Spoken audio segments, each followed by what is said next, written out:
Британиялык Ноттингем шаарынын 31 жаштагы тургуну Наоми Фидлей кош бойлуу кезинде 9-айында УЗИге түшкөн. Дарыгерлер анын ичиндеги ымыркайдын жүрөктүн эктопиясы, жүрөктүн дененин сыртында жайгашып калышы менен жабыр тартаарын айтышкан. Дарыгерлердин айтымында ымыркай жарык дүйнөгө келген менен анын жашап кетүүсүнө ишеним аз болчу. Ымыркайдын атасы Дин Уилкинсдин айтымында дарыгерлер аларга жасалма жол менен мезгилинен эрте төрөтүү керектигин айтышкан, бирок ата-эне бул сунушка макул болгон эмес. Биз балабызды көпкө жашабаса дагы аны акыркы сапарга адам катары узаткыбыз келген.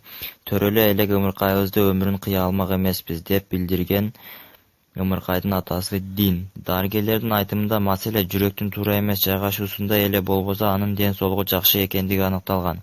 Ымыркай 22 ноябрда жарык дүйнөгө келген. Ага Ванилпа Хоу ысымы ыйгарылган. Ымыркайдын төрөлүшүнө жана анын жүрөгү кайрадан өз ордуна жайгаштырылуусуна 50 дарыгер катышкан. Азыркы тапта ымыркайдын абалы жакшы. Ванилпа Хоу Британиядагы жүрөктүн эктопиясы менен төрөлүп өмүр сүрүп жаткан эң алгачкы адам. Сиздер менен кызыктуу жаңылыктарды бөлүшкөн мен Кылымбек Эрдәулетов жана Жылдыз ТВ каналы болду. Каналга катталыңыздар, өзүңүздөр оюңуздар комментарий жазсаңыздар болот. Албетте лайк басууну, каналга катталганды унутпаңыздар.